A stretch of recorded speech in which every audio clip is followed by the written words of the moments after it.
Hello and welcome.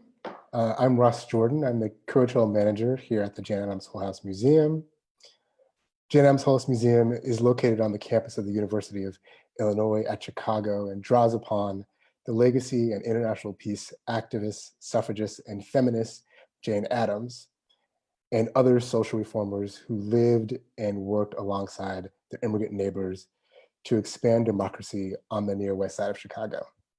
The museum connects the histories of the Whole House settlement to the present day social justice issues. Today's program does just that. It continues our Suffrage Centennial series. We will be joined by Anya Jabour, author of Sophoba Breckenridge, Championing Women's Activism in Modern America, and Breckinridge family members. This program supports the museum's two current exhibitions that commemorate the 100th anniversary of the passage of the 19th Amendment. The exhibition, Why Women Should Vote, titled after a 1910 essay by Jane Addams, traces women's voter education efforts in Illinois and highlights Ida B. Wells and the history of racism within the suffrage movement. True Peace, the Presence of Justice, titled after the phrase attributed to Jane Addams, juxtaposes the international peace and human rights activism led by women in opposition to World War I with present day challenges to policing and prisons, campaigns that are often led by women in queer communities of color. You can visit both these exhibitions virtually on our website, wholehousemuseum.org. Many of you are joining us from community libraries across Illinois, whose partnership during this pandemic has made this virtual program and our virtual exhibitions accessible to the public.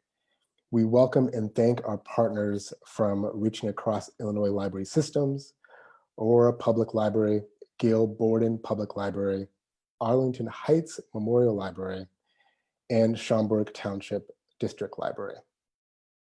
This program is also supported by funds from the Terra Foundation of American Art. For today's program, we will first hear from author Anya Jabour, who will be followed by Breckinridge family members. You will have a chance to ask questions near the end, and you can use the Q&A function for that. Folks should be aware that people are joining from all sorts of different Facebook pages, so we won't be able to see all the questions and comments, but we will gather them up and try to answer them on our social media pages in the future. We are very lucky to be joined by Anya Jabour today. Anya Jabour is the Regents Professor of History at the University of Montana, where she has taught US history and US women's history since 1995. She has published several books and articles on women, families, and children in the 19th century South before turning her attention to women's activism in the 20th century in Chicago. Her most recent book, a biography of the forgotten feminist, Sophoba Breckenridge, received the Illinois Historical Society's Award for Superior Achievement.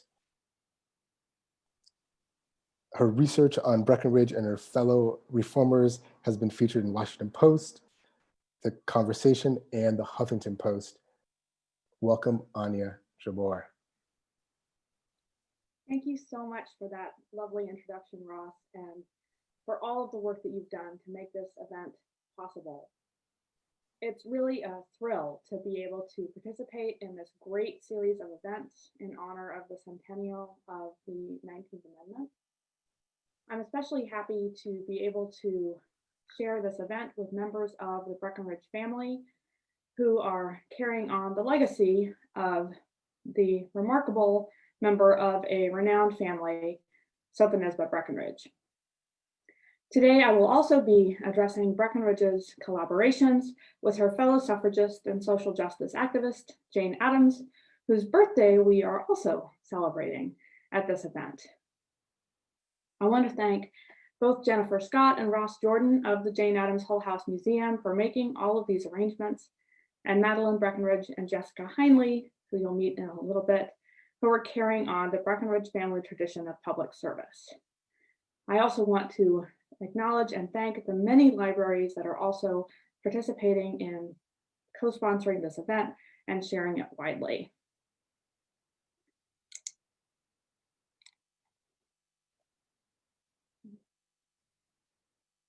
Give me 1 second, my screen seems to have just decided to not cooperate.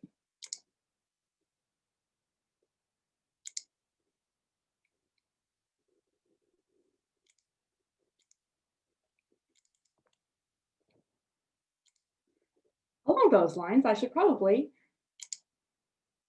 also make sure to thank Amanda Garcia, who is doing all of our tech behind the scenes and really making this possible. So the title of my presentation today is Championing Women's Activism in Modern America, Sophoba Breckenridge, Jane Addams, and Social Justice. The subject of my new book worked closely with Jane Addams for decades. Along with other reformers affiliated with Hull House, the two women championed labor legislation, provided services to immigrants, demanded civil rights for African Americans, promoted women's suffrage, advocated for world peace. Together, they were a powerful force for social justice. Born in Lexington, Kentucky in 1866, Sophoba Breckenridge, known as Nisba, was destined to carry on the family tradition of public service.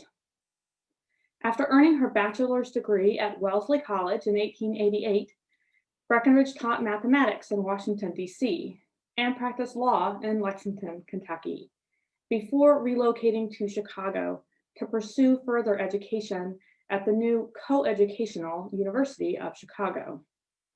After earning her MA in 1897 and her PhD in 1901 in political science, she graduated with her Juris Doctorate in 1904 at the top of the law school's first graduating class. After completing her studies, she taught a pioneering course on the legal and economic position of women that brought her into contact with the Second City's labor organizers and social reformers. Breckinridge's concern about the plight of working women initiated her long association with Hull House and its head resident, Jane Addams. In 1905, at Addams' suggestion, she accepted an appointment as Inspector of Yards, investigating women's working conditions in Chicago's infamous meatpacking district.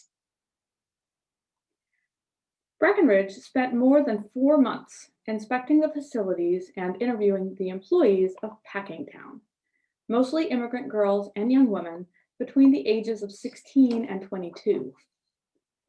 Working in cold, windowless rooms and standing on dirty, blood-soaked, rotting wooden floors, the workers toiled without relief in a humid atmosphere heavy with the odors of rotten wood, decayed meats, stinking offal, and human waste from the doorless privies that vented directly into the workrooms. Breckinridge found her task exhausting, both physically and emotionally. To Addams, she confessed, "I was getting where I could not sleep. The vision of the day's work presses in so, not my own day's work, but that of the crews of girls I see marching past me now." After her encounter with the packing houses of Porgopolis, Breckinridge became a passionate advocate of so-called protective legislation. With the support of settlement house workers, club women, and trade unionists, she persuaded the US Labor Department to fund a full-scale investigation of wage-earning women and children throughout the nation. The resulting report, published between 1910 and 1913, comprised 19 volumes of statistical data on the wages and working conditions of female and child workers. The report also provided the basis for the establishment of 2 new federal bureaus, the US Children's Bureau and the US Women's Bureau. These government agencies would advocate for a ban on child labor and better working conditions for women for decades to come. In 1938, after more than 30 years of advocacy, the Fair Labor Standards Act finally established maximum hours and minimum wages for both male and female workers, as well as instituting a federal ban on child labor. Breckinridge's work on behalf of working women led to an invitation to live and work at Hull House. As Russell Ballard, one of the few male residents, put it, a brilliant company of women were drawn to the settlement to pioneer in the promotion of social change. The scholarly and talented Sophoba Breckenridge joined the company in 1907 to become one of Miss Addams' closest friends and most helpful associates. Although her responsibilities at the University of Chicago prevented her from living at Hull House full-time, Breckinridge spent all of her vacation quarters and much of her limited free time at Hull House, where she was listed as an official resident from 1907 until 1921. Soon after Breckinridge took up residence at Hull House, she joined a special committee investigating the conditions confronting young immigrant women who arrived in the city, lost, alone, and vulnerable to both sexual and economic exploitation. A typical case was that of Bozina Pavlik. Former Hull House resident Edith Abbott later explained that Pavlik was a nice young bohemian immigrant girl who was so eager for work that she had taken the first job she could find, in a saloon. Abbott continued, the saloon keeper abused her shamefully and then turned her out when he found that she was to become the mother of his illegitimate child. Hull House residents helped Pavlik file charges, obtain childcare, learn English, gain citizenship, and find work. But Breckinridge and Addams realized that the challenges confronting immigrants were too widespread for either individual assistance or existing service agencies to address. As Addams explained the problem, every year we have heard of girls who did not arrive when their families expected them. And although their parents frantically met one train after another, the ultimate fate of the girls could never be discovered. She continued, we have constantly seen the exploitation of the newly arrived immigrant by his shrewd countrymen, in league with the unscrupulous American. From time to time, we have known children detained in New York and even deported whose parents had no clear understanding of the difficulty. To address these issues, Breckinridge and Addams established the Immigrants Protective League in 1908. The League provided essential assistance to Chicago's immigrants. One of the League's first major accomplishments was establishing a kind of immigration station to welcome new arrivals. Immigrants met with League agents chosen to represent the nationalities and speak the languages of their clients, who helped orient them to the city. Agents provided newcomers with information about employment opportunities, social services, and evening classes. They also helped new arrivals steer clear of unscrupulous cab drivers, fraudulent employment agents, and the ever-present cadets who recruited young women into prostitution. Breckinridge also persuaded local women's clubs to provide funds for the League to provide temporary housing for young immigrant women. In only 4 years, the League served close to 80,000 immigrants at its welcome station. In addition to providing services for immigrants, Breckinridge's work at the League laid the groundwork for research on naturalization and citizenship, which in turn allowed her to influence the 1930 Cable Act, which eased the path to citizenship for immigrant women.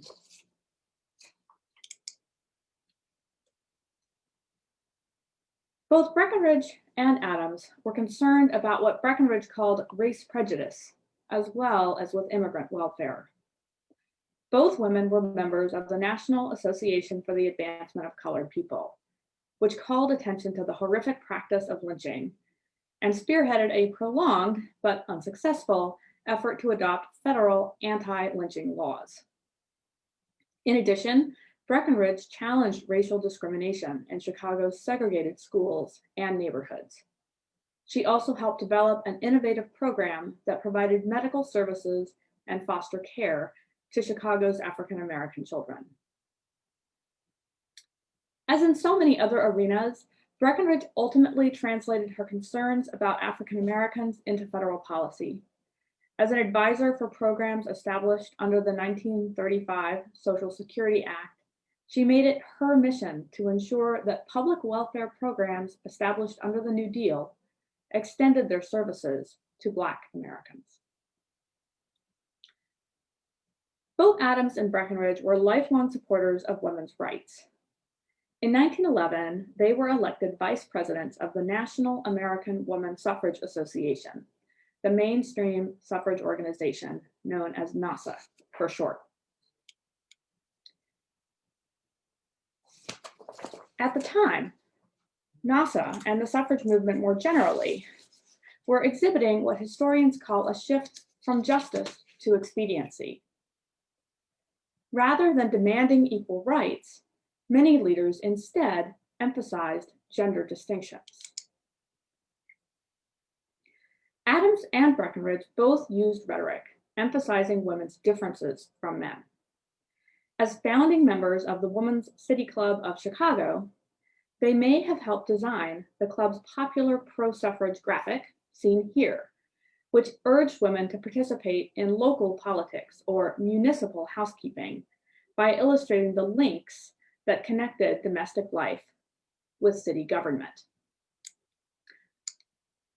The National American Woman Suffrage Association subsequently adopted this image for use on suffrage flyers and pamphlets. However, Breckinridge also insisted on gender equality. For instance, in 1912, she gave a speech in which she asserted that women needed the ballot to combat poverty, disease, unequal distribution of wealth, special privilege, and unequal justice. Like many suffragists of her era, Breckinridge believed that women would be more inclined than men to vote for reform. With the vote, then, wives and mothers would become social housekeepers who would clean up politics, and municipal mothers who would prioritize the needs of children. But Breckinridge also insisted that women deserved the vote as a matter of simple justice. What we want is the ballot, she concluded. We demand it, and that demand is an unanswerable argument. At the same time that the suffrage movement adopted arguments based on gender differences, some white suffragists also increasingly emphasized racial, class, and ethnic differences. NASA excluded African American women. Some white suffrage leaders also called for educated suffrage, a sort of code for literacy requirements that would extend voting rights to educated, white, native-born women, but prevent African Americans and immigrants from casting ballots. In 1911, civil rights leader W.E.B. Du Bois, editor of the NAACP publication The Crisis, critiqued the National Suffrage Organization's racism. He warned that the movement's mission was becoming votes for white women only. As advocates for immigrant welfare and civil rights, as well as women's suffrage, Breckinridge and Addams rejected exclusionary strategies. They protested proposed literacy tests for immigrants. They also welcomed African American participation in the movement. Breckinridge invited Du Bois to speak at the suffrage organization's 1912 meeting, where he gave a speech advocating what he called a democracy of sex and color. By hosting Du Bois at the annual convention, Breckinridge and Addams hoped to facilitate cooperation between the movements for women's rights and African American rights. However, internal dissension in the suffrage movement soon caused both women to dread meetings of NASA's national board, which Addams compared to being immersed in boiling oil. Tensions came to a head in fall 1912, In defiance of the suffrage organization's traditional commitment to nonpartisanship, Breckinridge and Addams both declared their support for Progressive Party presidential candidate Theodore Roosevelt. They not only convinced the third party candidate to support women's suffrage, but they also helped shape the Progressive Party's agenda. The party's platform, known as the Contract with the People, was modeled on the platform of industrial minimums adopted at the 1912 National Conference of Charities and Corrections, where both women played prominent roles. The platform included demands for a living wage, unemployment insurance, and workers' compensation for all wage earners, as well as special protections for women and children in the workforce.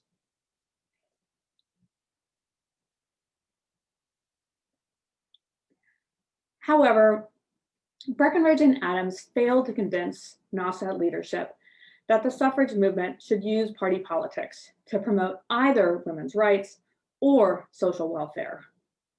Instead, President Anna Howard Shaw publicly denounced what she called party ties.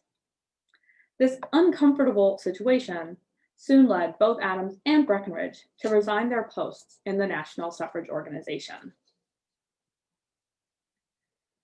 Breckinridge and Addams remained active in the suffrage movement. But after leaving office in NASA, they shifted their focus away from the National Suffrage Organization toward the Women's Peace Party, which they co-founded in 1915 in response to armed conflict in Europe, what would later become known as World War I.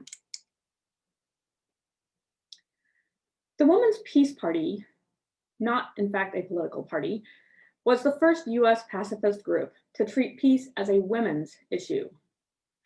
Many members believed that women had a special responsibility to protect life and thus to prevent war.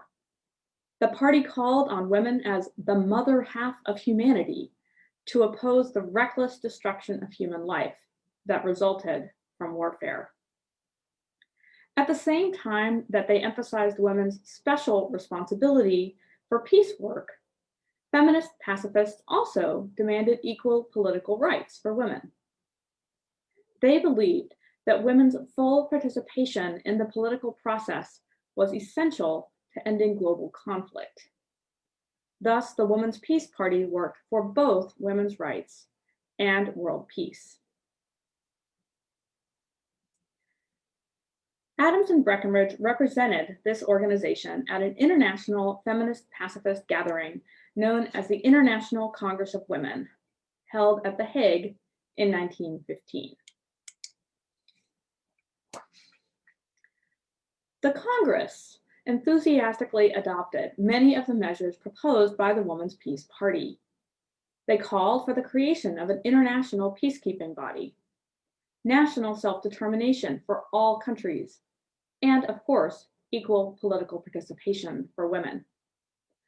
Following the Congress, Addams joined a delegation of women that visited political and religious leaders of both neutral and belligerent nations to urge them to seek peaceful solutions to the ongoing war.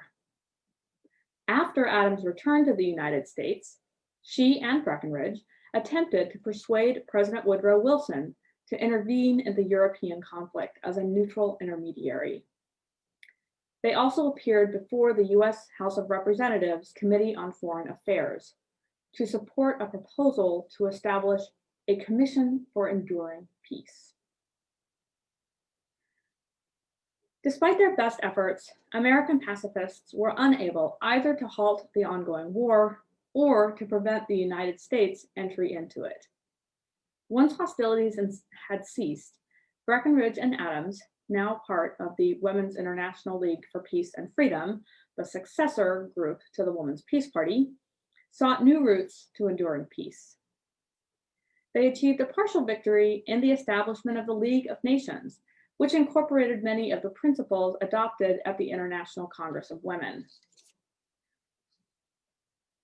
Although the US failed to join this organization, Addams and Breckinridge persisted in promoting their vision of a peaceful world. In 1923, they submitted a joint proposal for the American Peace Award.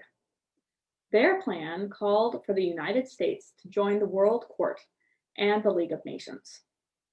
They also demanded that the US refrain from defending the interests of private businesses abroad, end both the production and the sale of armaments, and cooperate with other nations in a process of universal disarmament. Finally, they recommended offering a long moratorium to Germany to help that nation pay war reparations without negative economic repercussions.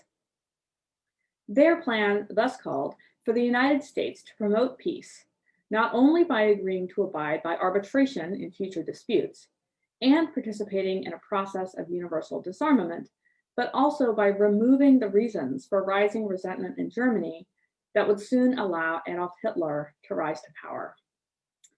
Sadly, their plan was never implemented. Nonetheless, in the years after the Second World War, many of their ideas would be adopted by the United Nations.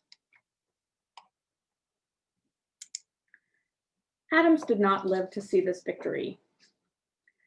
Although she had been condemned as the most dangerous woman in America for her pacifism during World War I, she was awarded the Nobel Peace Prize in 1931, 5 years before her death in 1936.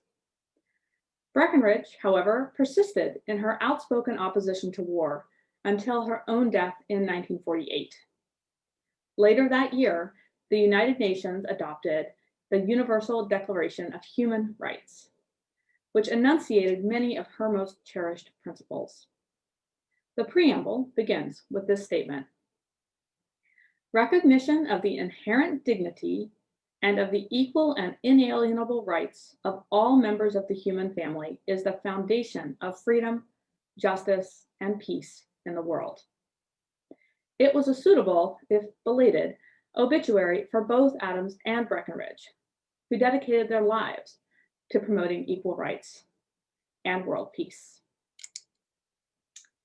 Thank you again for participating in this event, and I am looking forward to the conversation that we are going to have now.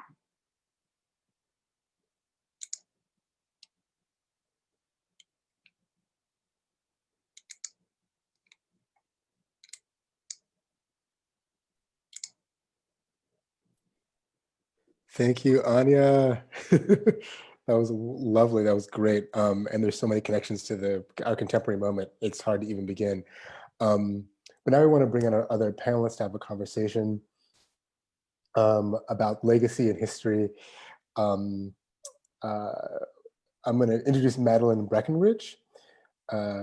She is the daughter of Henry S. Breckinridge, who is Sophonisba Preston Breckinridge's first cousin.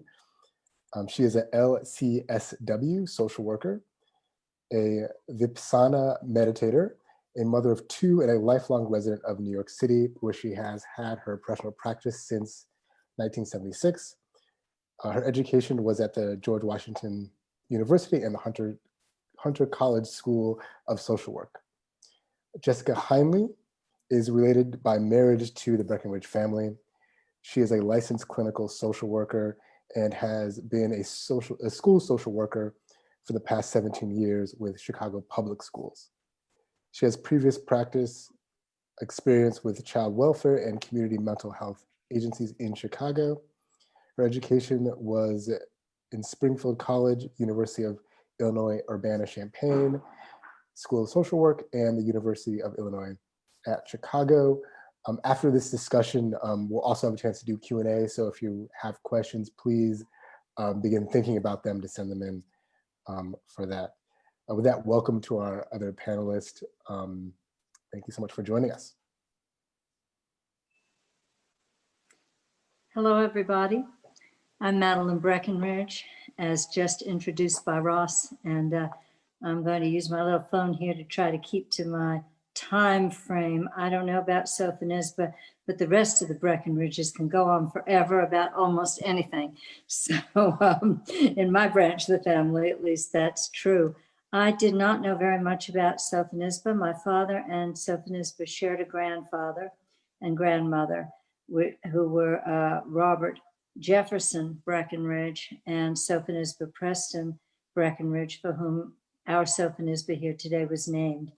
So she had, as is detailed in a very interesting way in Anya's book, she had one set of grandparents full out supporting the Confederacy and another set of grandparents full out supporting the Union, because Robert J. was an abolitionist from the earliest days.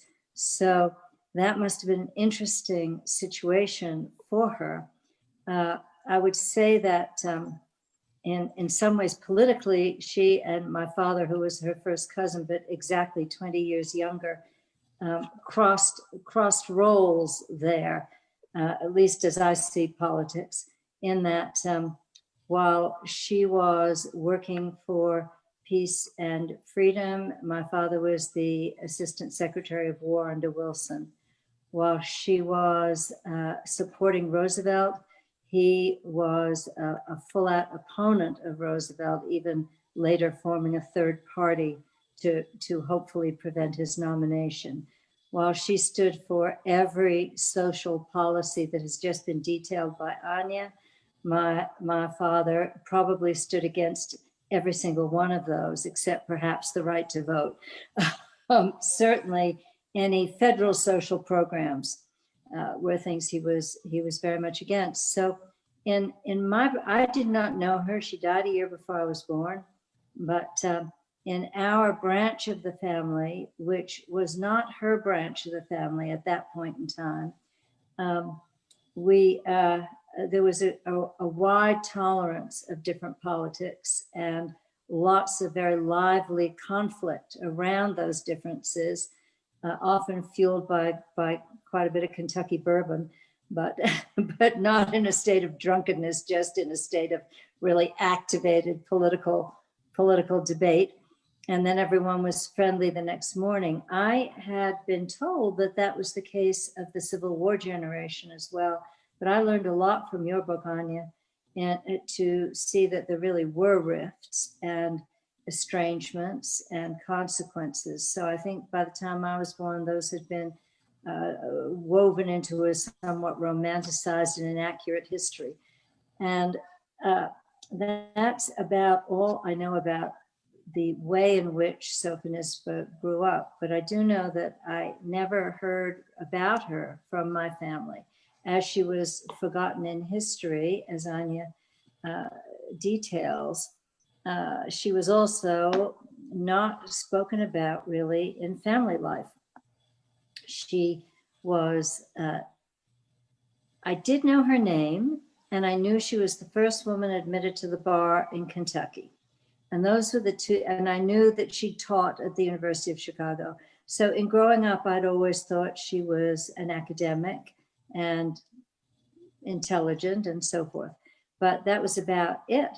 And I really, my father was friends with her brother Deshay, so there was certainly some connection from the within the family, but I never heard anything about her. What is to me even worse is that I went through 2 years of graduate social work school in Hunter College School of Social Work, which is very focused on settlement houses and immigration and all of the early social work in New York. And I never heard her name there either. And in all of the courses that covered the very era in which she was incredibly active, I never heard a thing about her. I first really heard about her in a direct and personal way when I went to an event in the East Village of a women's WOW event, Women's One World Festival, art, performance art, all these things. And this one was quite a big event within that festival, and you had to get tickets. So when I gave my ticket at the door with my name and so forth, the ticket taker said, "Oh, are you related to Sophonisba Breckenridge, the famous lesbian social worker?" And I didn't know she was famous. I didn't know she was a social worker. And I certainly didn't know what we today would call queer. So I didn't know any of those things. But then I became very interested in her, but didn't really learn very much. And at the reunion last year, we decided, it became my turn to do the reunion, and I thought, well, let's find out about the women. This is now 50 years after my interest was piqued, but still, better late than never. I said, let's find out a little more about the women who really accomplished in the family. What's interesting to me is the two other women who accomplished at a level of international achievement in different fields were about my father's age. They were about 20 years younger than Sophonisba, and I suspect that her model influenced them greatly as women who did not choose to have families or were not able to have families, and who each took their connections and their privileges into incredibly profound work for the world. When we began to learn about Sophonisba, and I chose Chicago because of Sophonisba, still knowing nothing.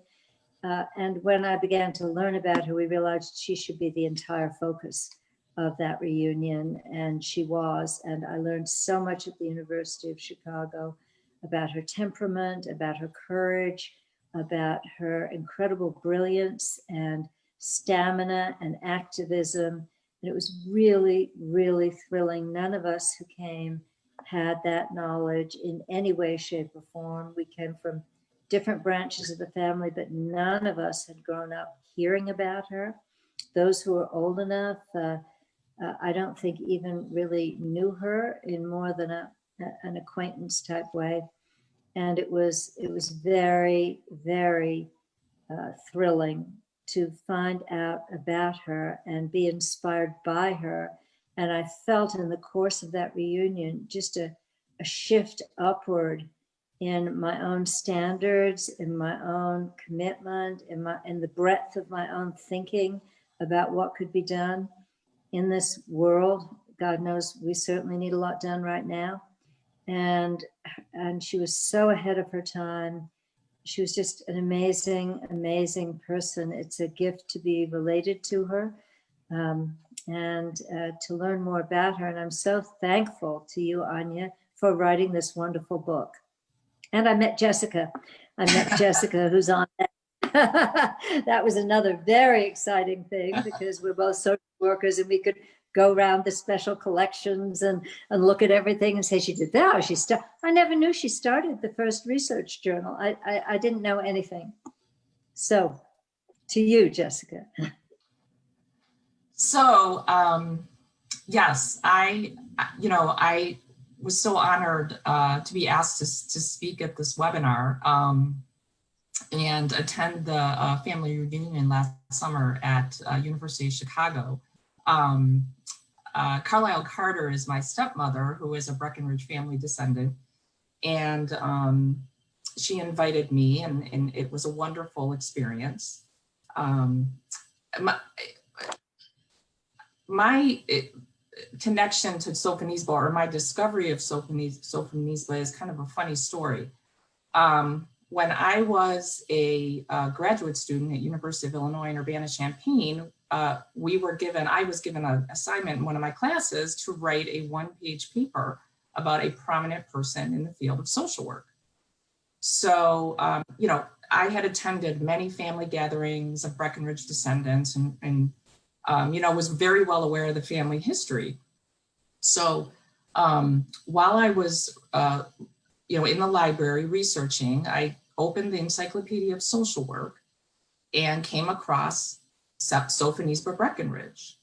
And thought, I wonder if she's related to to my stepmother's family, the Breckinridges. So I'd never heard of her. I called Carlisle, and Carlisle said, well, I'm not sure, but if she is, but why don't you call my mother, who's, more informed on family history, who is Mary Carter. So talked with Mary Carter, who then said, Jessica, absolutely. She is related to the Breckinridges. She did all kinds of very important, social service work. And I'd never heard of her, and nor had Carlisle. So, her name never came up in all of the family discussions I was a part of. of Breckinridge family history. And so I just, I have to echo Anya, your comments in the book. I'm reading the book right now. I'm on page 94, as a matter of fact. How she forgotten to history. And then when I came to the reunion last summer, was just blown away by her accomplishments and her brilliance. And, I talking with Madeline, I said, she's a founding mother of the social work profession. I mean, I can make so many connections of what I do in my own work as a social worker to her, all of the things she developed, to the social policy, the journal she wrote, her classes. I mean, it's just amazing to have learned about her. And I'm continuing to learn through reading your book, Anya. So thank you for allowing me to be a part of this conversation. So. Well, thank you both so much for being here. It's really exciting to get a chance to actually talk with actual Breckinridge descendants. And I'm really struck in both of your accounts about how you knew so little about Sophoba Breckenridge and about who she was and what she did. And because when I first started my own research on her, I was struck by the same thing. I kept thinking, how in the world, I mean, at that point, I'd only been teaching US women's history for 15 years, but but still, I was like, how in the world have I been teaching the subject matter for all of these years? And I have never even heard of this woman who accomplished so much in so many areas that I had been teaching about at that point for a decade and a half. And I mean, it was almost like this kind of checklist of women and progressive reform. And, I'd be like, oh, she did that too. Oh, she did that too. Oh, she did that too, right? And so, I mean, I spent a lot of time kind of wrestling with this question of why has she been forgotten? I'm really curious to know your thoughts as family members. I mean, I have theories on why she's been forgotten sort of in the academy. But I'm wondering about your thoughts as family members about why she's been forgotten, or at least only partially remembered within the family. Do you have thoughts on that? Well, family stories were a big thing. I went to because my father was 64 when I was born, so I was in Lexington many, many times for funerals as his generation passed. And there were always many, many family stories, but all of them were about the men. Really, if you listened to all of them and recorded all of them, you would think that there were only Breckinridge men. And I think that's probably the main reason, other than it was a slightly different branch of the family at that point and politically at odds. So those are the reasons I would imagine, but women just weren't important. It wasn't really, there were a couple of jokes because they all told jokes about each other. And the only time I did hear her was in the jokes. That there was a lot of, someone once said, well, Sopha Nisba was the cousin Nisba, is how she was. I heard her mentioned a few times. They said cousin Nisba was just educated beyond her intelligence. That was the comment. That was the comment, the only comment I heard about her growing up, which I now see probably meant that they differed vastly in their political positions. But at the time, I didn't know what it meant, but it was I wouldn't say demeaning, because they did have that style of talking, but it certainly wasn't the holy admiration that was given for all the accomplishments of all the male ancestors. That's my. Wow. What do you think, Jessica? I really don't have an explanation for you, Anya, as to why there wasn't more discussion. I did hear about, the family member who was head of the Frontier Nursing Service, I think it's Mary Breckinridge. Mary Breckinridge. Yes. Madeline McDowell Breckinridge. I remember conversations about, you know, John Cabell Breckinridge. I mean, I honestly don't have an answer for that. I didn't even know she received the Nobel Peace Prize. That's news to me.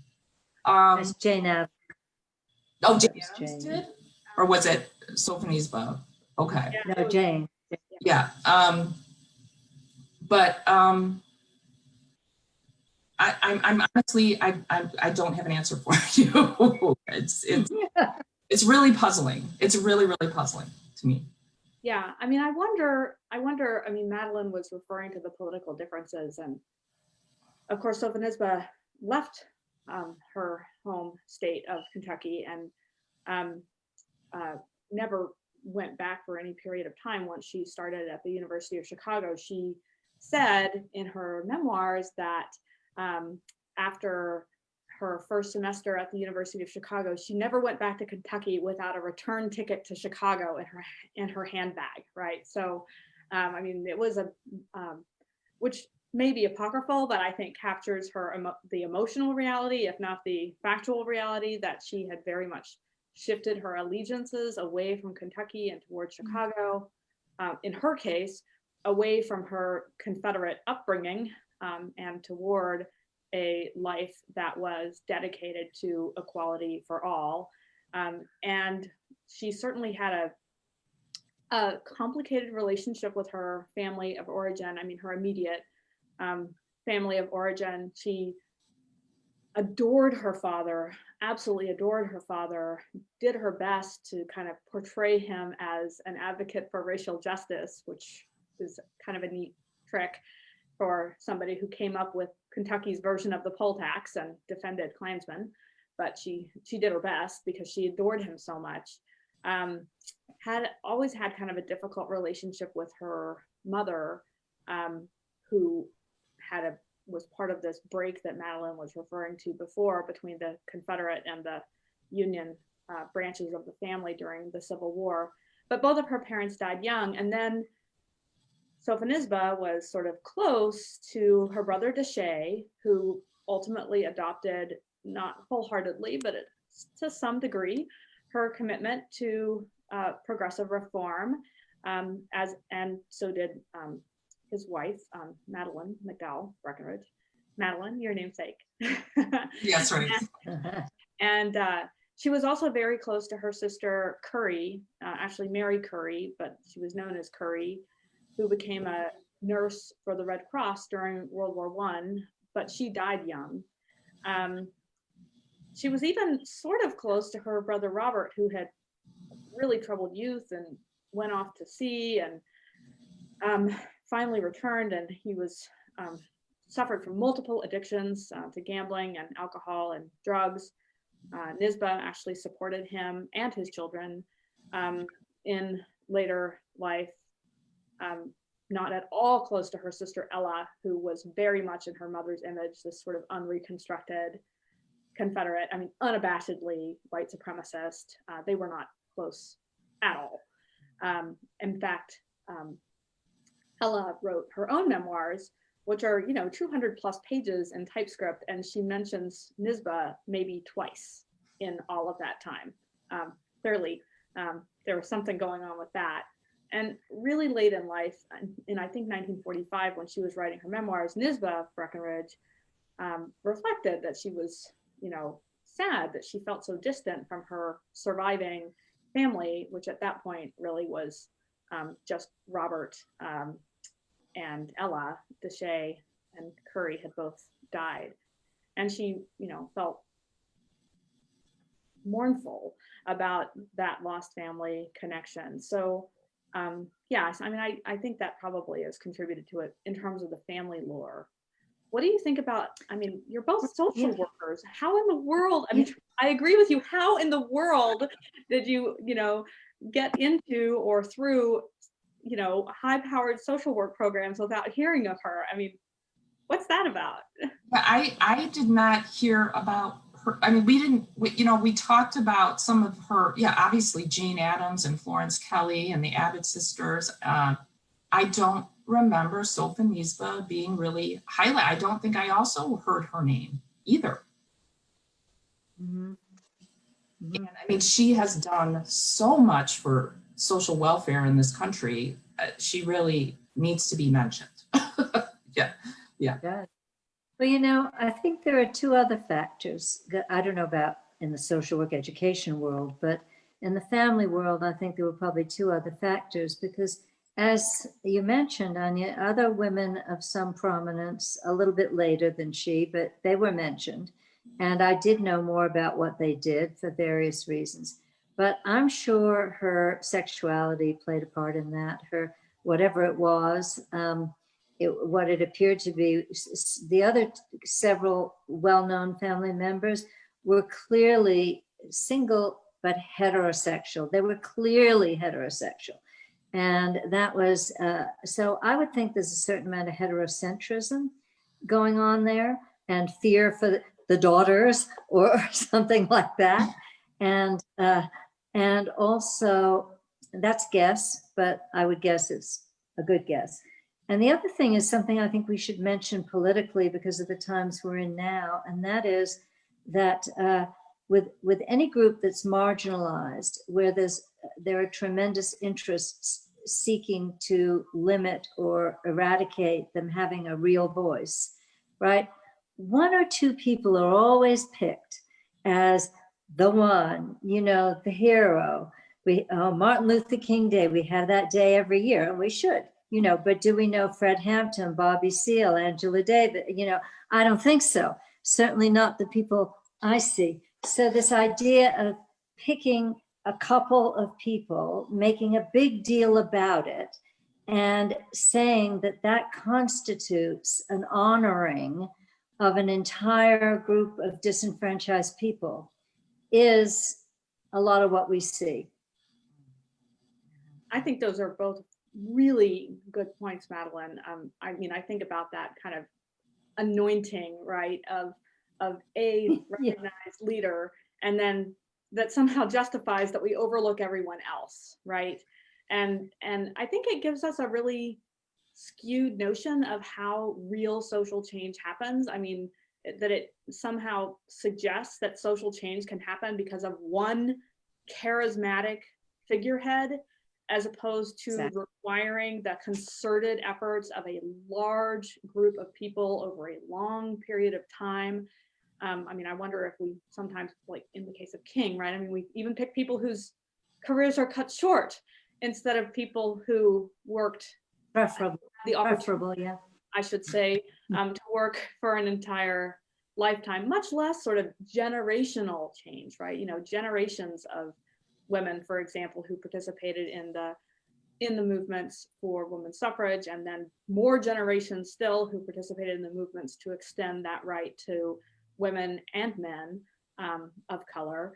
And that it's, you know, I mean, one figurehead just really doesn't do it. So I think, you know, it's a disservice to history, but I think it's also a disservice to contemporary activism, that it gives us the wrong idea about, you know, how we collectively make change, or don't, as the case may be. So I think that's a great point.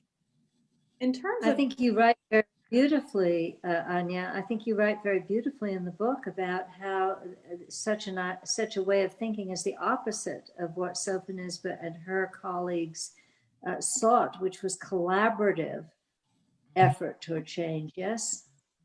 yeah, exactly. And I think, I mean, Breckinridge was modest to a fault. She actually wanted her papers to be destroyed, but her partner Edith Hebbett wouldn't do it.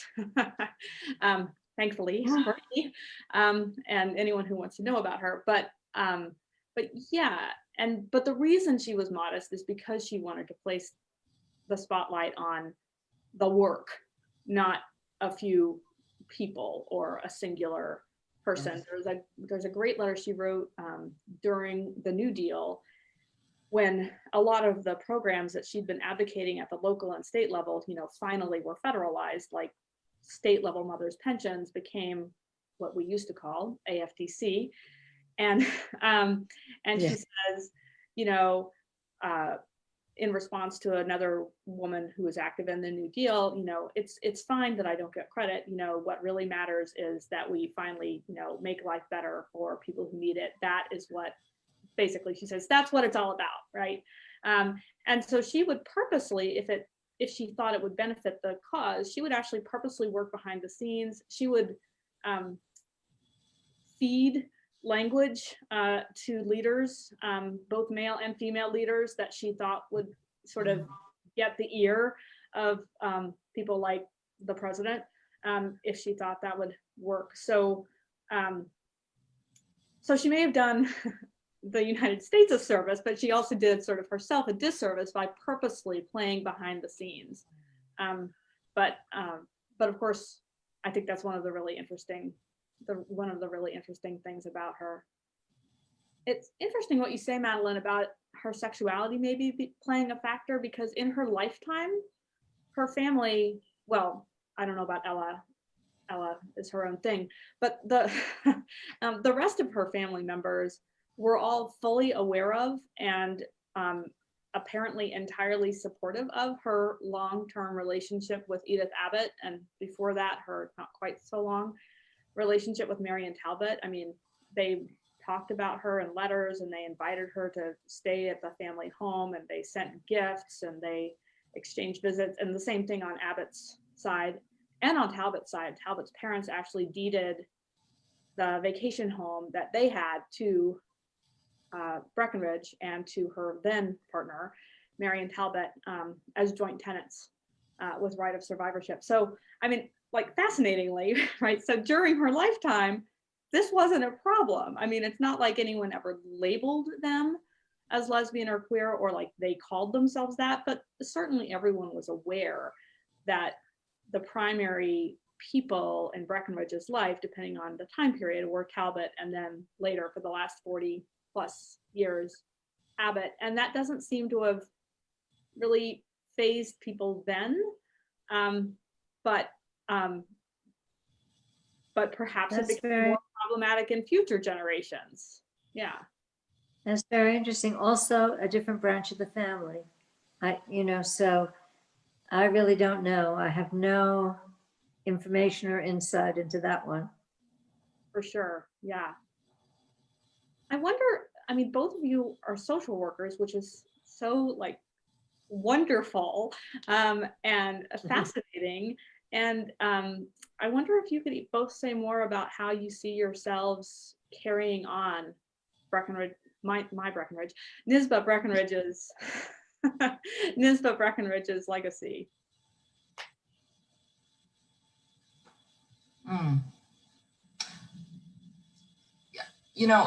When I had to reflect on in learning about her, what's going on in the world right now, and working in the schools, there's a lot of concern in Chicago about equity, and Sophoba Nisbah in the Chicago public school system right now. And that was I'm just hoping, in terms of her legacy, I can just support educational equity for the students of Chicago public schools, because the CPS has just opened up an office of equity. So I look forward to seeing how that evolves, because there are some really significant disparities in education, when you compare more affluent neighborhoods in the city and the schools, and then, where I work on the west side, it's very disparate, the opportunities available in the curriculum. So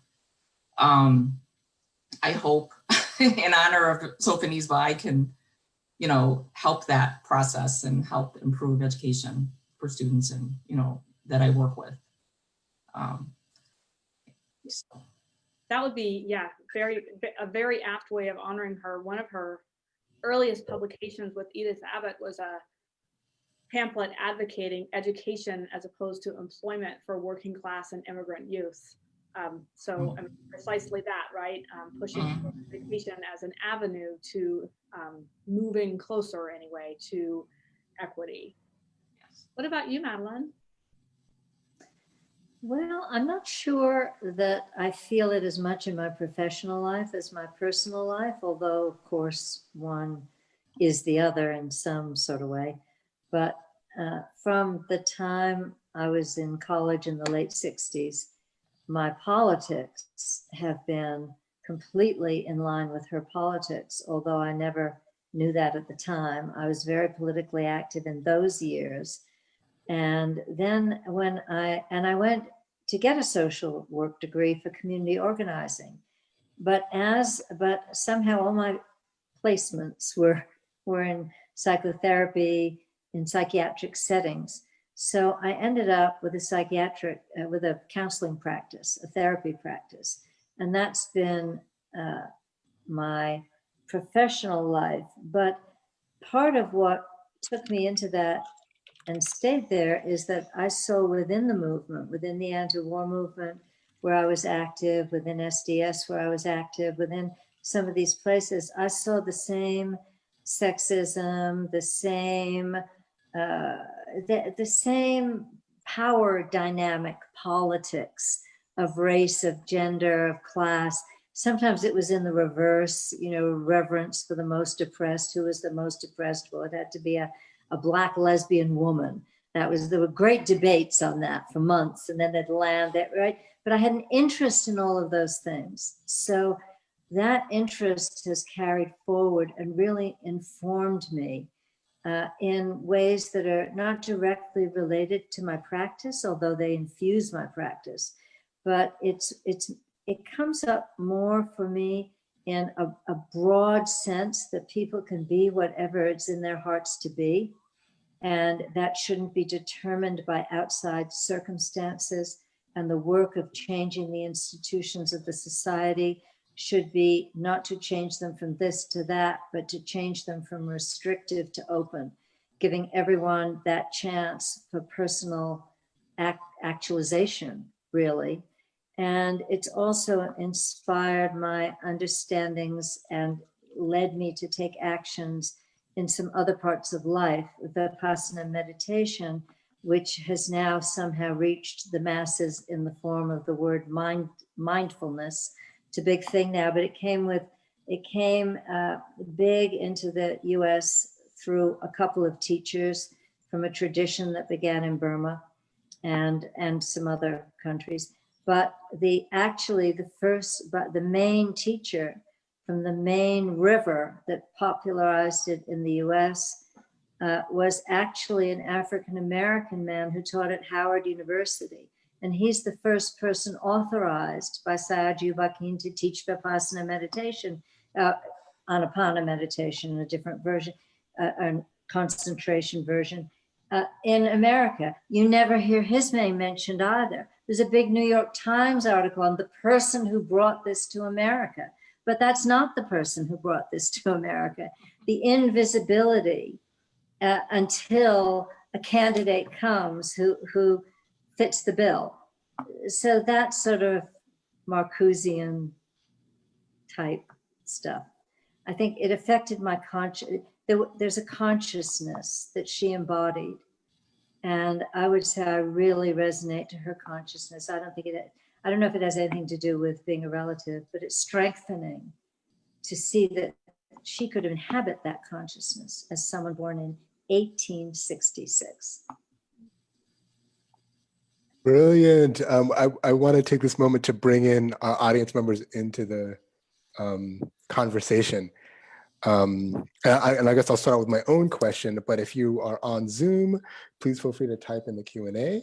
If you're on Facebook, please leave comments there and we'll try to bring them in as well. But now's the time to ask your questions, not only about family and relatives and that kind of research, what that feels like, but also about Sophoba Breckenridge and women's activism. But I did want to start off of your point, Madeline, about visibility and invisibility. And I work at a history museum, so we're very concerned about documentation. And the Hull House reformers were strong documenters.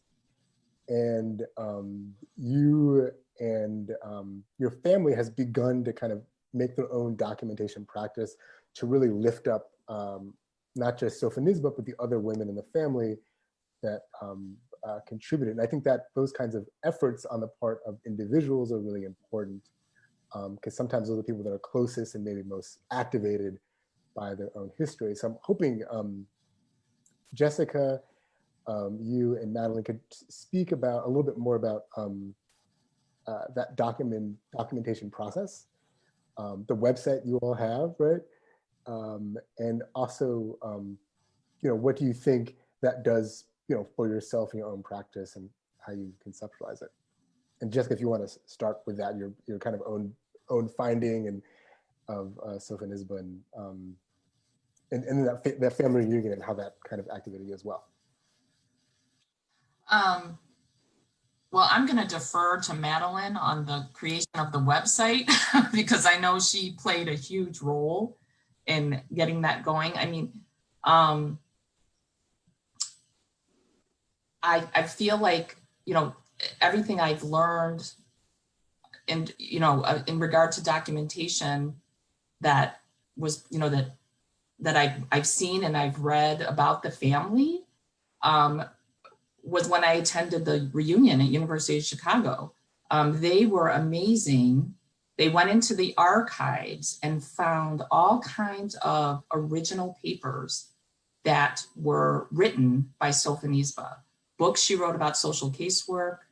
I think, and Madeline, correct me if I'm wrong, there were some papers that she wrote that she presented at conferences.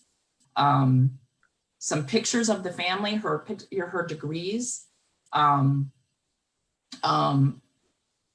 So I seem to, there were things there that I think some of the family members that were present had never seen, and were just, Absolutely. she did this, she spoke on this. I remember us seeing a paper she wrote, and we wouldn't use this term today in the field of social work, but care of the feeble-minded, which, we would say today, care of the intellectually disabled or, intellectual disability. But it just was fascinating to me. I can only imagine what kind of documentation is all over the country about Sophonisba that the family doesn't know about.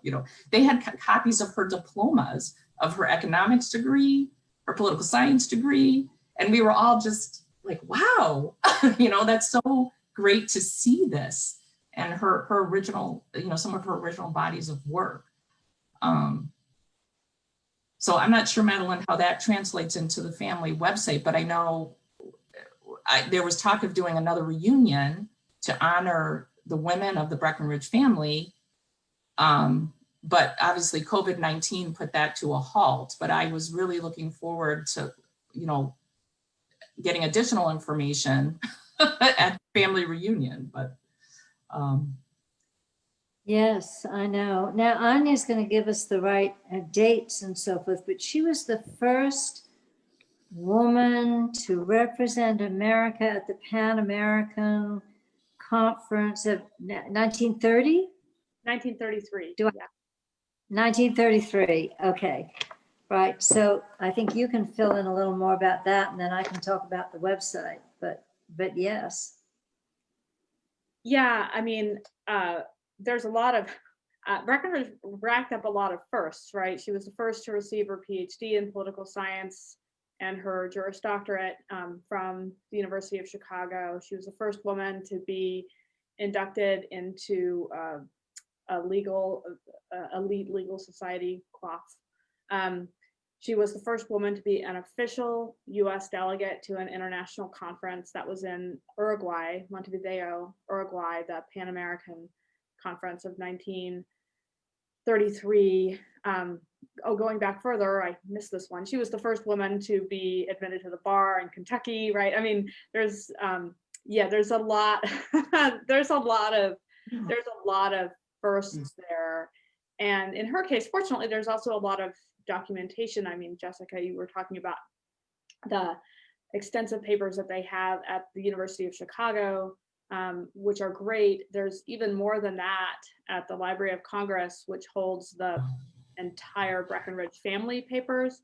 Wow. just Sophonisba's portion of those papers is 39 archival boxes. Wow. And of course, there are also letters to her and from her in the papers of the other family members. So that 39 boxes is not that 39 boxes is not the entirety of the collection, to put it mildly.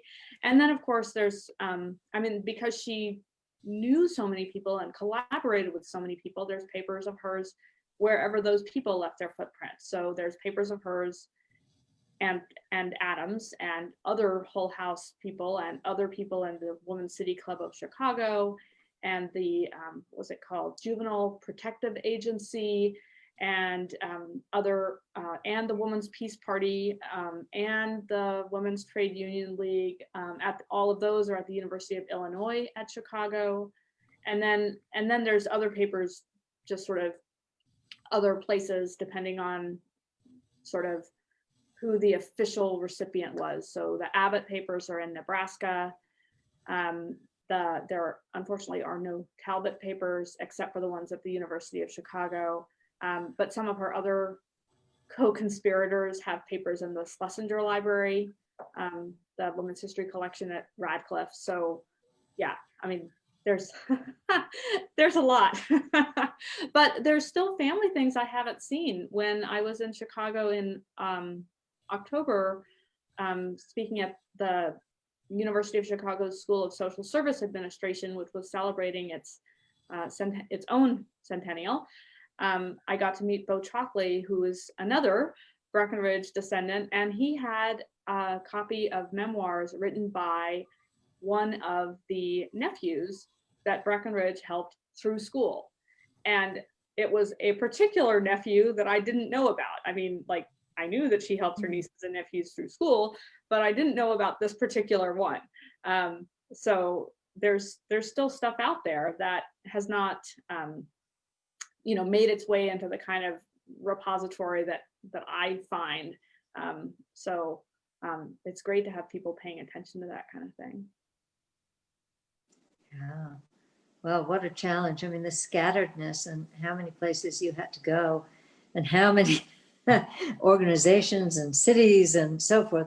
And I really, the website, I began the website as a communication tool for the 2019 reunion. And that's how I thought of it. But in the development of the reunion, in learning more about Sophonisba, in seeing how scattered many things are, and lost all the time because someone passes and they didn't keep everything, or the letters are just in storage and then they're gone and that sort of thing. I thought it might serve an ongoing, right now it's just skeletal, but I think it could serve an ongoing purpose with links to the institutions with which the family has been connected, like Hull House, which gave us an amazing tour when we were there. And I learned, as everyone has said, an enormous amount at the University of Chicago, but I learned really as a social worker, Hull House was deeply fascinating to me, what was put out for us and what we learned, that the methods, the really sensitive, spiritually sensitive, I would say, methods that were used to counteract certain social ills, such as the alienation of parents from children in having a new, as immigrants, new language, new culture, the children outstripping the parents and serving as translators for them, and all that generational disruption that happened, and how programs, you'll have to forgive me, you at Hull House, because I may be remembering this somewhat incorrectly, but as I understood it, and my takeaway was that programs where families would come in as families, and the children would learn some of the traditional crafts or skills from the old country, and all would do it together, and it was used for family bonding. And then having what we have too little of today for homeless people, having, when there were cold water flats, having showers, having, you know, just basic things that allow a person to feel like a human being. And how deep, and what I didn't know until I read your book, Anya, that her vision was not women have to get the same rights as men. her vision was women are different than men. They have to be equal, but the laws, the protections, the supports need to be in some way gender tailored. So I didn't know enough about that to know what it really meant. I didn't know if we've sort of, in our gender fluidity these days, are we somewhat beyond that? Is it relevant today? I don't know. But that holistic way of looking at everything, whether it was law or social policy or human services, was tremendous to me. And if we could have a dimension of that consciousness inhabiting the website, I think it would be really wonderful. I don't really know how to do it. I keep hoping you'll do books for middle schoolers on some of the people you've researched, because that's such a key age, right? Yeah, I agree. I've thought about that. It'll be a learning curve for me to translate. I'll need to do a whole. Oh, this is terrible. I'll have to do a whole reading course of reading books about women's history for middle schoolers. How sad. No, really not at all. Yeah, I don't know if, I think, Ross, that you have this at Hull House, or that you maybe got it maybe right before COVID hit, the new RAD American History A to Z. Yeah, so that's what I was going to mention. So the Hull House Museum and our staff is always looking out for different children's books that are connected to the Hull House history. There was a recent one that just came out called, I think it's Radical History for A to Z. There are, every year there's a children's book award related to Jane Addams. It's called the Jane Addams Book Award. And that goes to a children's book. There's also the Coretta Scott King Book Award that also has a children's book lane. So we're always looking for children's books that fill in the those kind of early years, but also middle school years as well. I do want to make sure we get to two questions that are floating in. I'll go ahead and ask those. I think these are directed really toward you, Anya. If you know anything about the connections that Sophie and Isabel shared with Mary Church Terrell at all. So that's a great question. I really wish that I did, because she was an African-American clubwoman and suffragist, among other things. And she was one of the only African-American suffragists to appear on the speaker's platform of the National American Woman Suffrage Association. And she used that opportunity to call out the movement for its racism. And she went to my alma mater, Oberlin College. So I would love it if I could document a connection. Sadly, I can't. Breckinridge did have a personal relationship and correspondence with Ida B. Wells, later Ida B. Wells Barnett, and she, the nature of that correspondence was their collaboration, or really I should say Breckinridge's contributions to Ida B. Wells's anti-lynching campaign, her campaign for a federal anti-lynching law. She also had correspondence with both Booker T. Washington and W.E.B. Du Bois, which is interesting since they were in sort of different camps with respect to African-American social welfare and civil rights. She had a warm correspondence with both of them, but those are the only prominent names that we would recognize, prominent names of African-Americans that I ran across in her papers. Okay, great. And there's another question about Mother Cabrini and Chicago's Chicago immigrant right history, and the kind of connections there.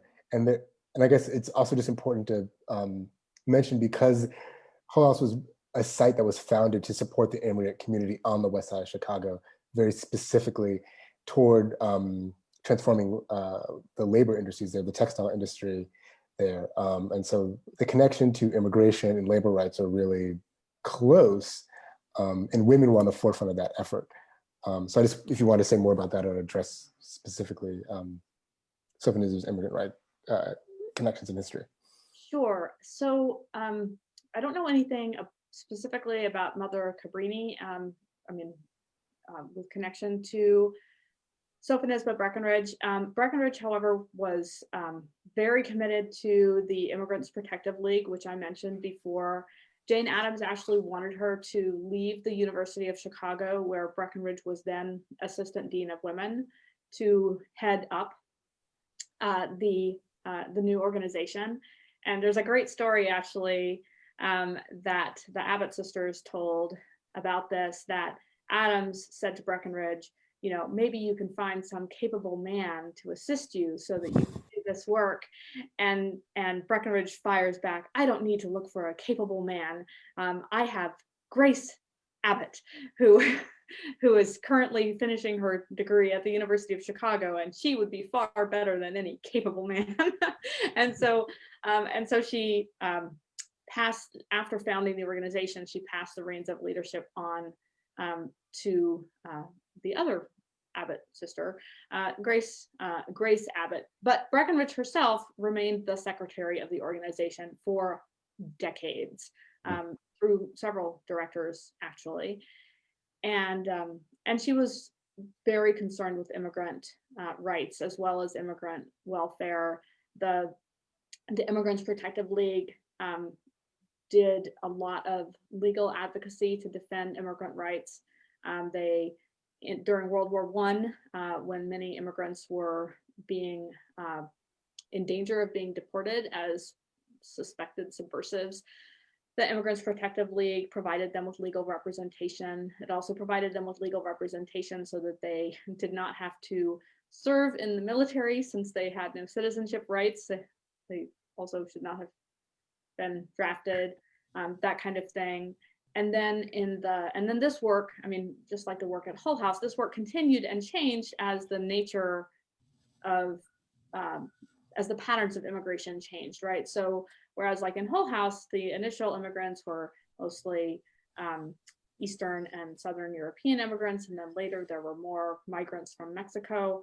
That also, you can see that shift in the records of the Immigrants Protective League as well. And so in the 1930s, what the League was up to and what Breckinridge was concerned about was this deportation drive aimed at Mexican migrant workers. And that became the focus in the 1930s. And interestingly, it was Breckinridge's participation in immigrant rights work that is what finally, near the end of her life in the 1940s, got her on a list of suspected communists.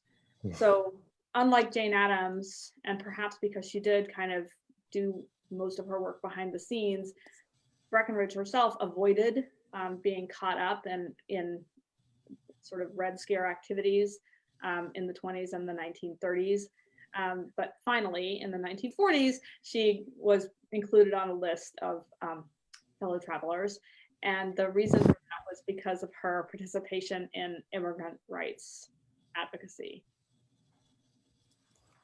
That does kind of, I like that answer that question, because it brings us kind of to now, because there's so many questions about citizenship right now, deportation right now, immigrant populations in the United States. What kind of support do we provide? What kind of support do we not provide? And I guess I wanted to ask you, Jessica, we're in the middle of a pandemic. This is a 100-year situation.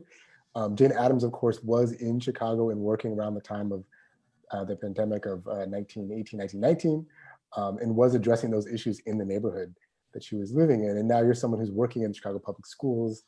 I wonder if you could just reflect on what social work looks like to you now, and the work that you're doing. I think, there's a lot of concern about mental health with the students and families, and how I think that's going to impact education in the school. Just the trauma of going through the social isolation, and then, just with the COVID-19 health crisis, African-American, families and, Latinx families have been disproportionately affected by that in Chicago. So just the grief and the issues that families must be dealing with, there's quite a bit of concern. And so, I know we're looking at, really trying to provide support for, families and children as much as possible to, you know, in the context of the school, you know, and providing mental health services at school, and, you know, making referrals to the community to help families, you know, get those needs met for support. And then, you know, I think what I struggle with personally is that we're doing remote learning. We're here on Zoom doing, you know, a webinar. I struggle with trying to feel connected to the students. And right now that, you know, that's what I'm trying to do. Is I have students, I had a student yesterday tell me that she missed me on Google Classroom. And, you know, it kind of breaks my heart that I can't be sitting in front of her, you know, and talking with her. So that's very new from you know, a mental health perspective, and trying to be supportive at this time as a social worker and provide services. So there's a lot, you know, there's a lot that we're trying to do, I think, as in being supportive to families and children as in the field right now. So thank you for that, Jessica. Thank you for that kind of on the ground perspective. I think that's important to know that some of the challenges that communities, especially on the west side of Chicago, where the museum is located, are going to the repercussions of the current moment are going to be, you know, years and years down the road as well. yes, It's important to keep that in mind. I'm hoping I can end with this question, which is kind of my favorite question to think about is, and this is to all three of you, but particularly you, Anya, what does this kind of history teach us? What can we take away from it for the current moment, but also for the future? Sure, that's a great question. So I think that one of the most important things that we can learn from this history is that it takes constant effort and a long-term commitment to make positive social change, and also to preserve the gains that have been made. And one of the things that has always struck me about Breckinridge's career is how she worked for decades to achieve some of the things that she achieved, some of which were not achieved at all during her lifetime, like a federal anti-lynching bill, and also that she had to constantly struggle against rollbacks of the things that had been achieved, which we are also very much seeing in the present moment. So I think the importance of persistence, and also the importance of not letting down one's guard, paying attention on an ongoing basis, are a couple of the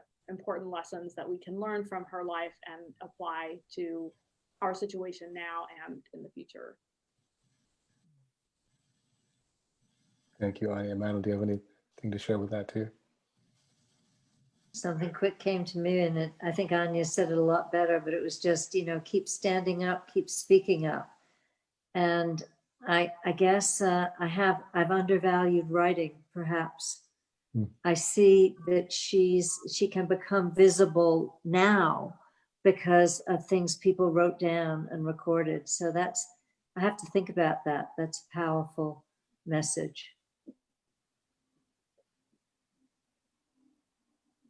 Great, thank you. I want to thank our panelists. Thank you so much to all of you for joining us. I want to encourage folks to visit Seminary Co-op Books at semcoop.com to support independent local bookstores and purchase Anya's book there. They've been a great book partner for many, many years at the museum. If you thought this conversation was interesting and you're wondering about suffrage, Black women, you can join us September 17th at 6 p.m.